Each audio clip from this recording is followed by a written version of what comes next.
नमस्कार शेतकरी बांधवांनो. राज्यातील लाखो शेतकऱ्यांसाठी एक अत्यंत मोठी आणि दिलासादायक बातमी समोर आली आहे. महाराष्ट्र शासनाने 2 जून 2026 रोजी पुण्यश्लोक अहिल्यादेवी होळकर शेतकरी कर्जमुक्ती योजना 2026 हा महत्त्वाचा शासन निर्णय जारी केला आहे. या योजनेअंतर्गत पात्र शेतकऱ्यांना तब्बल 2 लाख रुपयांपर्यंत कर्जमाफी दिली जाणार आहे.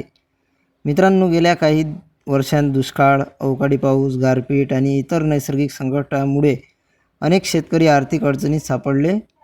त्यामुळे घेतलेले पीक कर्ज वेळेवर फेडणे अनेकांना शक्य झाले नाही. शासनाने ही परिस्थिती लक्षात घेऊन हा मोठा निर्णय घेतला आहे. आता सर्वात महत्त्वाचा प्रश्न म्हणजे कर्जमाफी कोणाला मिळणार?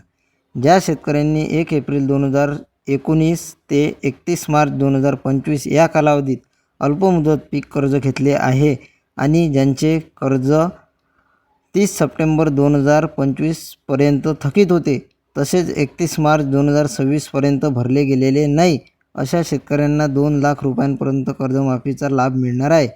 यामध्ये जमीन धारणेची कोणतीही अट ठेवलेली नाही. विशेष म्हणजे ज्या शेतकऱ्यांचे कर्ज पुनर्गठित किंवा फेर पुनर्गठित करून मध्यम मुदतीच्या कर्जामध्ये रूपांतरित करण्यात आले आहे, त्यांनाही या योजनेचा लाभ मिळणार आहे. आता अनेक शेतकरी विचारत असतील की माझे कर्ज 2 लाखांपेक्षा जास्त असेल तर? अशा शेतकऱ्यांसाठी शासनाने एकवेळ समझोता म्हणजेच OTS योजना आणली आहे. जर कर्ज 2 लाखांपेक्षा जास्त असेल तर अतिरिक्त रक्कम शेतकऱ्यांना स्वतः भरावी लागेल. त्यानंतर शासनाकडून 2 लाख रुपयापर्यंतचा लाभ दिला जाईल. ही अतिरिक्त रक्कम भरण्यासाठी 31 मार्च 2027 पर्यंत मुदत ठेवण्यात आली आहे. आता आणखी एक आनंदाची बातमी. जे शेतकरी नियमितपणे कर्जफेड करतात त्यांनाही शासन विसरलेले नाही. आर्थिक शिस्त पाळणाऱ्या शेतकऱ्यांना प्रोत्साहनपर लाभ म्हणून 50,000 रुपयांपर्यंत मदत दिली जाणार आहे.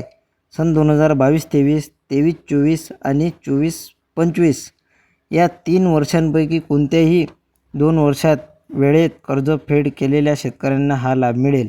परंतु लक्षात ठेवा, या योजनेचा लाभ घेण्यासाठी आधार प्रमाणीकरण आणि ॲग्रीस्टॅकवर नोंदणी करणे बंधनकारक असणार आहे. तसेच काही व्यक्ती या योजनेसाठी अपात्र ठरणार आहेत. यामध्ये विद्यमान किंवा माजी आमदार, खासदार, मंत्री, तसेच नगरसेवक, सदस्य, जिल्हा परिषद, पंचायत समिती आणि जे 25,000 रुपयांपेक्षा जास्त वेतन असलेले शासकीय कर्मचारी, आयकर भरणारे आणि काही विशिष्ट संस्थांचे पदाधिकारी यांचा समावेश आहे. मित्रांनो, ही योजना पूर्णपणे ऑनलाईन पद्धतीने राबवली जाणार असून यासाठी स्वतंत्र पोर्टल आणि मार्गदर्शक सूचना शासनाकडून लवकरच जारी केल्या जाणार आहेत. म्हणूनच जर तुमचे पीक कर्ज थकीत असेल किंवा तुम्ही नियमित कर्जफेड करणारे शेतकरी असाल तर ही योजना तुमच्यासाठी अत्यंत महत्त्वाची ठरणार आहे. या योजनेचा अर्ज प्रक्रिया, आवश्यक कागदपत्रे आणि पात्रता याबाबत पुढील अपडेट मिळताच आपण सविस्तर माहिती घेणार आहोत. व्हिडिओ आवडला असेल तर लाईक करा, जास्तीत जास्त शेतकरी बांधवांपर्यंत शेअर करा आणि अशाच महत्त्वाच्या शेतकरी अपडेट्ससाठी चॅनलला सबस्क्राईब करायला विसरू नका. धन्यवाद.